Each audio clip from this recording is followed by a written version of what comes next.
picks me up from the airport when I travel. Last time I got home from New York, I got in his car, and he told me that my mom, who he's been divorced from for about 15, 20 years, is so broke that she needs to move back in with him to save money. And I don't know how to feel, having grown up in a broken home, that's now coming back together because it's too broke. Dude, I want to talk about, because you live in Cleveland. Yes, sir. Talk about the comedy scene in Cleveland. Cleveland's a very small scene. Like, I started comedy 8 years ago, and then slowly started going and finding poetry open mics and music open mics and just anywhere I can go up. Open mic, for those who don't know, is just where you just go fail. You get to see a lot of bad stuff. It's where amateur comedians really work their way up. Because you can't figure it out at a show where everyone paid money to see. This is a way for you to make mistakes. Yes. Which is a big part of like getting better at comedy, is to make your mistakes in a low stakes situation. Yes, and that's what Cleveland's been a great place to fail anonymously. You know, people aren't going to be impressed or unimpressed whether you do or don't do anything, because people are kind of just doing their own thing. I've grown up poor. I feel like I've learned how to handle my poverty like a superpower, you know? Like, I woke up to a dead car battery when I was traveling. I was in Chicago. I woke up to a dead car battery, and I don't know what I was going to do. I felt like if I called for help, it'd be $100, $150 I didn't have. So what I did is I went to the corner store and I bought some jumper cables for $15, and then I used my phone and I called an Uber. They have to show up, you know? So the Uber driver got there, he was like, "Good morning, sir, where are we going?" I was like, "This is gonna sound weird," right there. He gave me a jump, a bottle of water, and a piece of gum. I got the full Uber experience. And then because I'm so good at being poor, I went ahead and took those jumper cables right back to the store.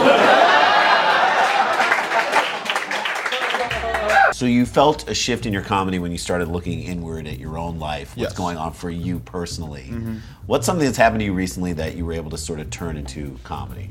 It's funny how, like, real life feeds into comedy and comedy feeds into your real life. Yeah. So, like, I run into a lot of just real awkward situations where, and like, I had a girl invite me over, and then she just told me like a small business she wanted to open, and then like, that's foreplay in some. I mean, like Dubai, that's she didn't even have a PowerPoint presentation. Though, so see, and that is the problem when that happens. You gotta be ready. Yeah, if this was Shark Tank, you would drown. Specs. So she just wasn't really prepared, and I passed on the opportunity.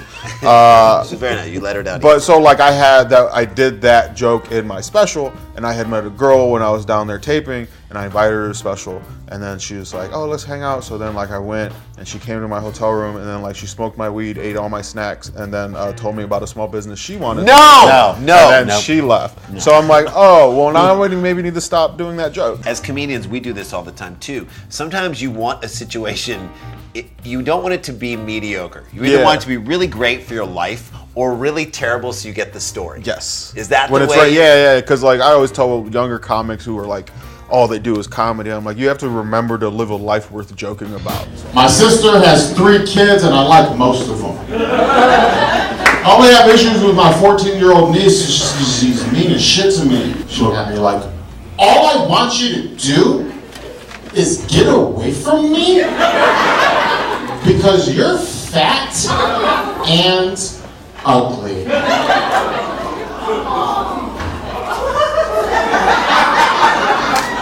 And I didn't know how to break it to her that she looks just like me. It's like she better hope that mustache thins out a little bit.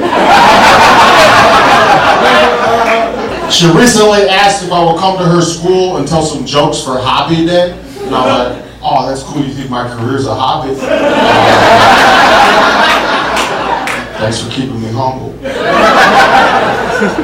I was trying to figure out how to connect with the kids, so I was like, "Hey guys, what's the funniest TV show or movie you've seen?" This one little 5th grader raised his hand. He was like, "Three Stooges!" I was like, "Oh, he must not have cable." This other little 6th grader raised his hand. He was like, "My favorite movie is Pineapple Express. It is a weed movie." I was like, "I can't believe the coolest kid in school is talking to me right now."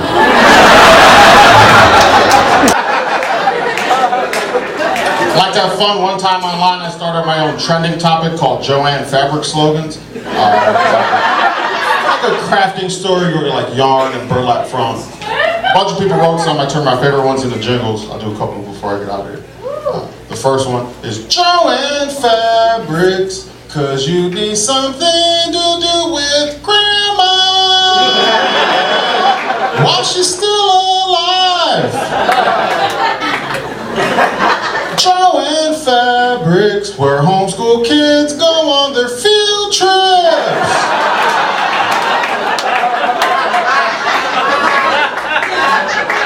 Joanne Fabrics, make sure your daughter stays a virgin by making her prom dress yourself.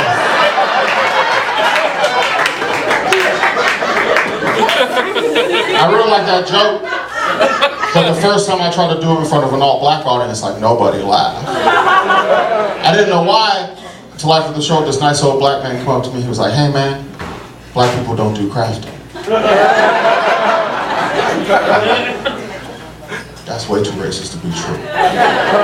So at home I was like, man, I'm not going to do anything until I write some Joanne Fabric slogans that black people think are funny too. So after 2.5 weeks of intense marijuana smoking, I came up with 2. The first one is Joanne Fabrics, in case you need some beads for your braids. And then the only other one I could think of was Joanne Fabrics, if you want to airbrush a t-shirt when your little cousin dies. This was the first time I did it. One table of women got really upset. To the point one of them stood up and was like, "Oh yeah? You think that's funny, huh? Well, how about when you die, after tonight's show, we all go put your name on a t-shirt." Sounds like everyone's about to go to Joanne Fabrics.